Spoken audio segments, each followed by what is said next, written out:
Hello everyone, this is Robert, and today we'd like to show you how to set up a game of the Silver River, our new 4X game that's coming out very soon. So what I've got on the table here is a pre-production copy of the game, but it will be fine to show you how to set it up. So the first thing is you want to put the board down on the table. Now this board is not cut, so you've got this white area. The final copy won't have that. But this makes things very quick. It's semi-modular. So you put that board down, and then every player, depending on the number of players, is going to pick a race. So, here's a whole bunch of player boards here, and you're going to pick the one that appeals to you the most, or you could do it randomly, however you want to do it. Like there's the Greys, and the Martians, and the Humans, the Nordics. I'm going to just pick the Nordics. So you're going to put the Nordics on the table in front of you. Then you are going to take some of these wooden wonders. You're going to pick a player color, and you're going to take the cubes of that color. I always play yellow, but you could play green or blue or white or red. I'm going to just pick yellow to show you how to do this. So you're going to take your fleet tokens of that color, your cubes of that color, your star explore tokens of that color, your trade stations of that color, your technology cards of that color, both civilization and military. They're identified on the card, but also by the red line for military and the green line for civilization. You're going to take a tech board and a production board. You are going to put wonders on these spots here on your player board. So here's an orbital shipyard, goes on the orbital shipyard spot. A pleasure dome. Now the Nordics I've picked have a special ability. They can build 2 pleasure domes where other races can only build 1. So I'm going to actually place another second pleasure dome there. And then I'm going to place racial wonder here and make sure this is the right color. This matches the player color. So that goes there. I'm going to take 3 explore tokens and put them on the star spaces of my race's portrait. At the beginning of each age, make sure you have 3. You're limited to 3 explore actions per age, except for the Martians, who can do 4. All right. You are also going to find your home tile. So these are the home tiles that come in the game. They're double-sided. There's an uninhabitable planet on one side and a home planet on the other, which has your race's icon here and has a yellow border. So here is mine as the Nordics. You can see that it matches the icon on my player arch, on my player board. So that's my home tile. And where it goes on the board really depends on how many players you are playing with. So I'll show you that in the rule book here. On page 7, you can see the setup for a 2-player, a 3-player, a 4-player, and a 5-player game. Now, you'll notice that's a home tile with the yellow border and the icon for a race. The red ones are uninhabitable tiles. So in a 2-player game, you only use 2 home worlds and 2 uninhabitable tiles. In a 3-player game, you use 4 uninhabitable tiles and then place the 3 home tiles on the edge of the map. So let's just assume that we're doing a 4-player game, which is here, and that is just 4 homeworld tiles and no uninhabitable tiles are used. So if I'm sitting here, I just place my homeworld tile right there, and I'm all set. All players are going to put population cubes. Now these cubes represent different things depending on where they are. To start the game, your home planet is completely populated, so each cube represents 1 population. The numbers are the maximum population that that planet can hold without terraforming. Okay. So I've done that. Every player is going to start with 8 cubes on the raw production section of their production board. So this is just starting production for the first age. You do not get this bonus production for any age after the first age. It kind of jump starts you. After the first age, you've got to earn your production. And you'll learn how to do that when you read through the rule books. And we'll also provide a playthrough video for you. All right, these are the trade stations that I can build. They start off the map. Now I've got my fleet tokens. These are numbered. So for each fleet, you're going to track on your fleet tracker, and you're going to use cubes here as well. And fleet 1, you're going to start with 5 ships. Fleet 2 is going to start with 3 ships. Fleet 3 with 2 ships, and Fleet 4 with 1 ship. This is true for all players.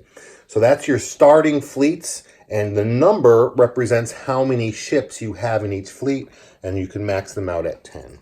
So now I have these fleet tokens, and I can place them on my homeworld tile or in any empty space adjacent to my homeworld tile. In 3 and 5 player games, I can place them on my homeworld tile or any adjacent empty space or any empty space within 2. So if it was a 3 or 5 player game, I could place a fleet here, for example. So I'm assuming this is a 2-player game, or a 4-player game. So I'm going to place them here. But you can do it however you want. No other player knows which fleet is which. I've got my most powerful fleet is fleet number 1, and my least powerful is fleet number 4. But nobody knows except me where they are to start the game. All right. So I've got my fleets done. I've got them tracked here. I've got my starting production. I've got my homeworld tile done. My player setup is complete. You also want to put the domestic investment board down on the table.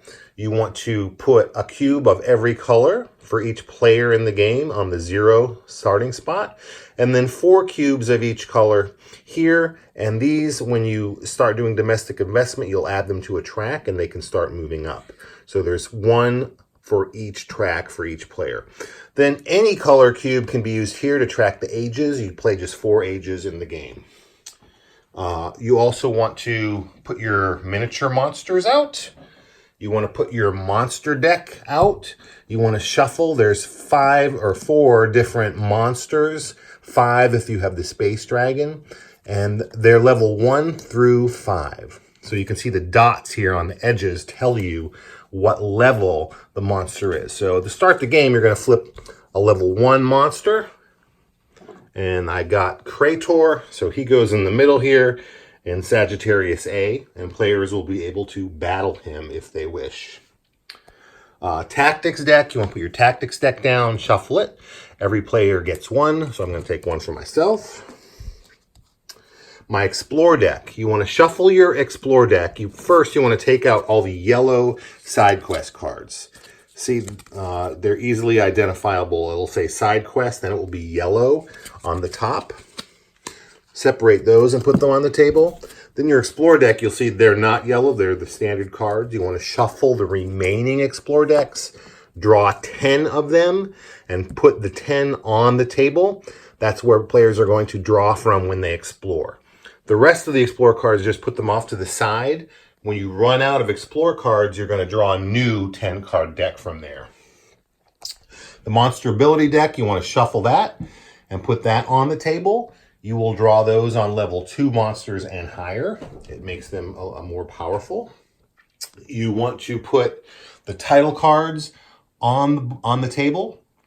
There are 3 titles that you can have political votes on that will provide you different benefits. So those go on the table as well. The first player, whoever set up the game, is the first player. So I set up the game where I was the first to sit down.